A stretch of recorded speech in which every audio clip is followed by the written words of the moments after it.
Beauty Lies Within by MiraculousDragonMaster. Chapter 18. Reassurances in Dreams. Flash found himself back in the Crystal Empire, running through the quiet streets, calling out, "Twilight!" over and over again. His shouts echoed across the two silent roads, as if his shouts were going to disturb the people sleeping. Yet, no one came outside or opened their windows to see what the fuss was about. Soon he came to the top of a hill on the outskirts of town. A gentle breeze was blowing up there. He sighed heavily, his thoughts dwelling on the girl who had snuck her way into his heart. "Where are you, Twilight?" he asked the silence, hoping that wherever the Princess of Friendship was, she would hear him. "Flash?" a familiar voice asked.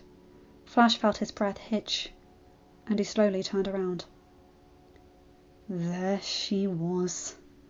Princess Twilight Sparkle was standing a few feet away from him.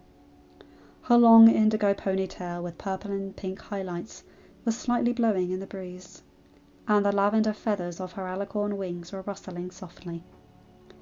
She was wearing a sleeveless hot pink dress with a sweetheart neckline that went down to her knees, a white ribbon tied on the waist.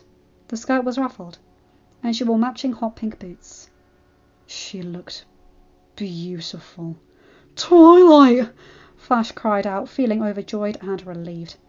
He rushed over to her and they both shared a tight hug. Spike was running through the darkened Everfree forest, the disgusting smell of bad breath hitting his nose. The Timberwolves were still chasing him. "Wait a minute," he said. "I have wings now!" The dragon boy flapped open his dragon wings and quickly headed up into the air. Soon he was out of the dark and thick forest, but the Timberwolves were still chasing him as they headed up a hill. Suddenly there was a large rock tumbling down the hill, and it crushed the Timberwolves into twigs. Spike came back down to the ground, wondering where that rock came from. There was the sound of someone coming down a large pile of rocks on the hill. "Yeah, okay, Spike?" Spike felt his heart beginning to pound when he recognized that little country twang. He slowly turned towards the voice. Applejack was standing a few feet away from him as she moved away from the rock pile. She looked amazing, with her long straw blonde ponytail braided at the end.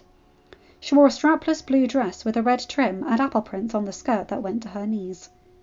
She also had brown dress boots with apple green trim, gold bracelets on her wrists, a white scarf around her neck, and a fancy brown cowgirl hat on her head, careful of her pony ears.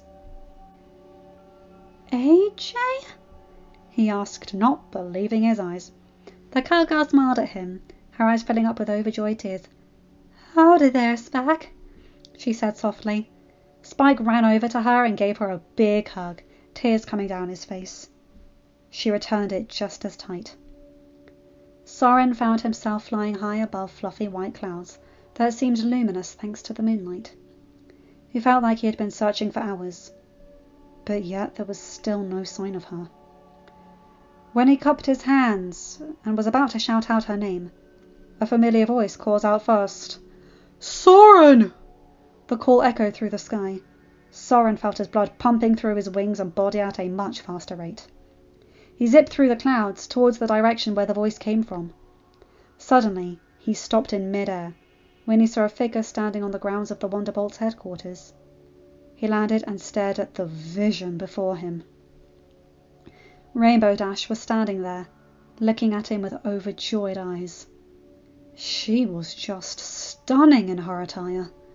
She wore a rainbow-coloured dress with two purple straps holding it to her shoulders, the skirt falling down in a diagonal direction on her right side, with a matching violet rope tied around the waist with a gold medallion of her signature lightning bolt. She also wore shining red boots with decorative wings on the sides, and on her hands were long fingerless purple opera gloves. "Rainbow?" Soren asked her, taking in her appearance. Rainbow looked down at her attire and slightly blushed. "I said I didn't want to dress up, but it seems that my opinion didn't matter right then." She looked back up at her Wonderbolt friend. "It's great to see you again, Soren." Soren could only walk towards her and give her a smirk, which she returned before wrapping him in a tight hug.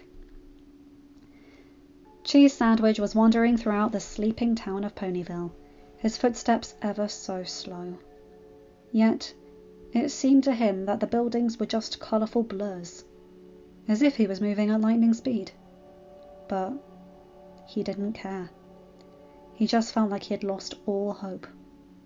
Suddenly there was a big burst of colourful confetti raining down on him, stopping Cheese in his tracks. "Hey, what's with the frowny face, Cheese?" a cheerful voice asked, ringing in his ears as he recognised it. Brushing the confetti off, he saw her. Pinkie Pie was standing there, next to a party cannon. She looked really cute in a purple and yellow sleeveless knee-length dress with a sweetheart neckline. She also had matching red boots on, and a little mini top hat on her head. "Pinkie!" Cheese exclaimed, zipping over to her and squeezing her tight. Pinkie returned it with the same amount of force. "Did you miss me?" she asked, this time softly. "You bet I did," Cheese answered with the same soft tone. The two of them just enjoyed the other's embrace. Fancy Pants was outside of Canterlot Carousel, looking into the darkened and closed boutique. The dresses on display in the window seemed colourless and dull, like they were way past last season. Not that he would notice, nor would he care. He turned to leave the boutique when a familiar, prim voice called out to him. "Fancy Pants?" it asked. Fancy froze and turned over to the side where the voice came from. There she was, standing there in the empty street. Rarity looked absolutely beautiful, with her sparkling aqua blue dress with a single strap on her left shoulder, and the knee-length skirt having ruffles. She also wore ivory-coloured boots with her signature diamonds on them. "Rarity," he breathed. The girl in question rushed over to him, and for once didn't care about protocol. She threw her arms around his neck, holding him close. "I've missed you," she whispered. Fancy held her tightly. "As have I, dear," he said. But then Rarity moved away. "As much as I would like to explain all of this, I'm afraid I don't have much time." "For what?" "All you need to know right now is that my friends and I are all right, and we will see each other at the gala tomorrow night." "How are you so certain?" Fancy asked her. "My friend will make sure of it," Rarity said with a smile. Discord was having the best dream ever. He was in a dark forest where the moon was shining bright, raining chocolate milk from a few cotton candy clouds, and the trunks of the trees turned to stripy like candy canes. The leaves turned purple, and the fruits became colourful gumdrops. Suddenly a soft voice called out, "Discord?" The voice was soft and beautiful, almost enticing like a siren's, and not one of those hideous flying fish that he faintly remembered. He turned around and saw a most beautiful sight. Fluttershy was standing beside the chocolate milk lake, looking like an angel. She was wearing a sleeveless aqua blue and yellow dress that went down to her knees, and matching dress boots with yellow butterflies. It was simple, yet beautiful, just like her. "This must be the best dream ever," he muttered. Fluttershy giggled while blushing. "Is that so?" she asked. Discord froze when he realised that he must have said that out loud. I wasn't trying to, well, you see, I was, When did he get so tongue-tied? "I'll let you know I was trying to keep it to myself." Fluttershy giggled again. "All joking aside, there is a reason why I am in your dream right now, Discord," she said. "I have a favour I need to ask."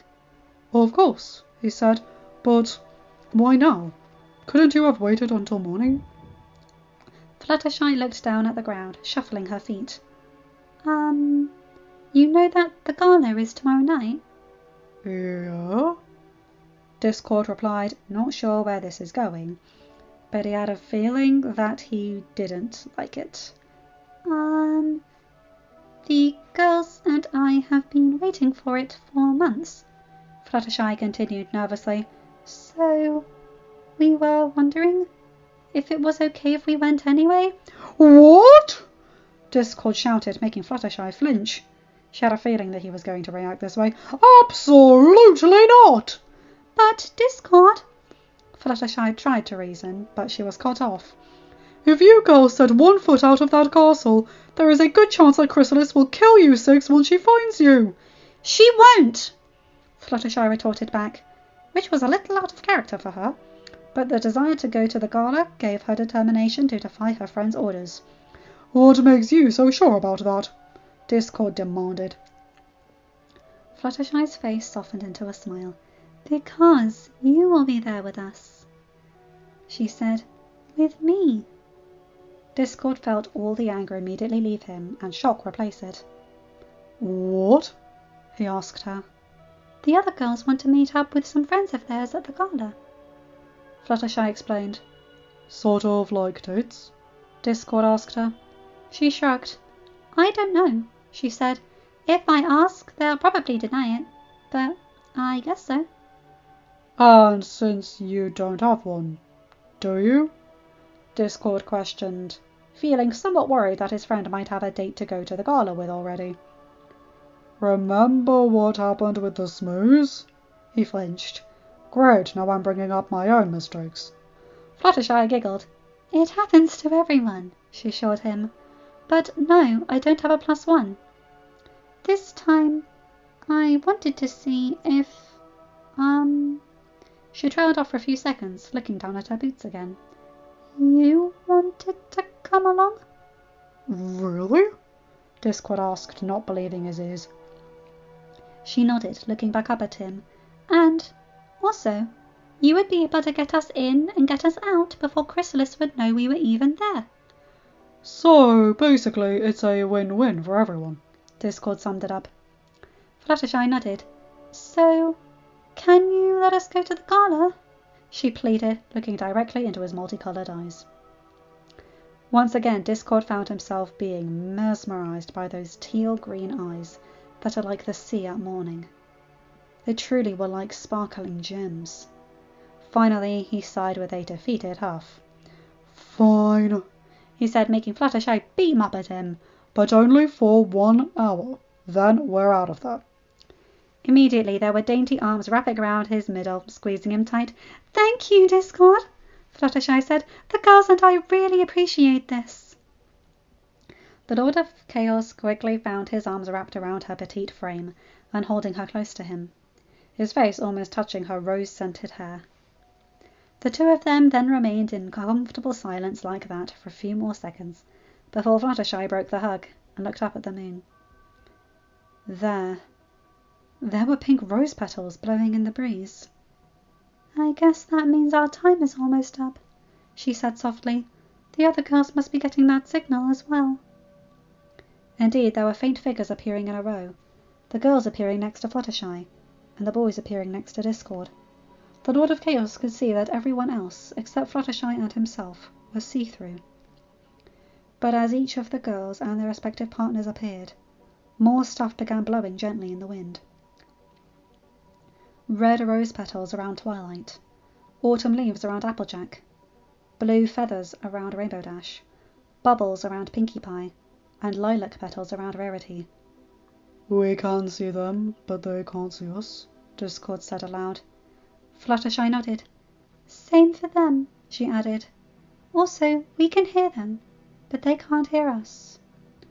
Lolo must have put you girls up to this whole thing, Discord realised. She is the only one I know that can pass through the dream realm at will. I should have known. We're glad she did, though, Fluttershy said. Otherwise, we would have tried to find another way to persuade you. You can be a bit hard-headed. For the sake of humour, Discord banged his fist against his head, making it rackle with an echoing clang. At least not literally, he joked. The shy Pegasus girl laughed at his little quip before her laughter faded. Well, I guess it's time for all of us to go now, she said. Discord had a funny feeling go up his spine when he saw the way Pinkie was looking at the boy with brown hair. She's probably going to start a song, isn't she? He asked. Fluttershy shrugged. If so, then that's okay, she answered. Sure enough, as Pinky looked into Cheese's eyes, she softly began to sing. There is a world where hope and dreams can last for all time. A wondrous place to go. You'll know it when your heart finds. Then Rarity joined in. Hearing a song as old as rhyme, hold my hand, we're gonna fly. What a magic ride, and just a kiss away. The girls all then started to sing. If you can dream, the wish we're making on a star is coming true. The colors of the wind will lead my heart right back to you. 'Cause if you can dream, reflections in a diamond sky come shining on through. Romance will always be so new, and love can save the day. If you can dream. As they continued to sing, the guys saw that the petals, leaves, feathers, and bubbles surrounding each girl slowly began to circle above them. They all simultaneously reached out weakly for them, but they all backed away. Someday true love will come, it's certain as the sunrise. One day the truth will ring out clear, and you'll see the love in his eyes. It's a tale as old as time, there's no mountain we can't climb. When you're finally mine, and just a kiss away. If you can dream, the wish we're making on a star is coming true. The colors of the wind will lead my heart right back to you. 'Cause if you can dream, reflections in a diamond sky come shining on through. Romance will always be so new, and love can save the day. If you can dream. The objects circling above the girls then began to descend around them. The wind was blowing gently, starting to pick up a little more, making the weightless objects floating in the air start to become blurs. So the story goes, never die the rose. There's a whole new world waiting there for us, waiting just for us. If you can dream, the wish we're making on a star is coming true. The colors of the wind will lead my heart right back to you. 'Cause if you can dream, reflections in a diamond sky come shining on through. Romance will always be so new, and love will save the day. Oh, love will save the day, if you can dream. By now the girls were beginning to fade away, and floating weightless objects spun faster and faster. If you can dream. Suddenly the objects dissipated, showing that the girls had disappeared from view, just as the sun began to appear in the horizon. End of chapter. Hi guys, hope you enjoyed that one. Oh, I loved that one. That was beautiful. Sorry again if my singing's not up to snuff, but we'll see how it comes out in editing. That song is called If You Can Dream from the Disney Princess album. It's a beautiful song, and you know me, I absolutely love that kind of thing. Anyway, you guys know the drill. Like, comment and subscribe, and hit that bell to get notified for whenever I upload a new video. Have a good day, night, or whatever time zone you're in. Bye my guys, gals and non-binary pals. I'll see you in another video. Take care.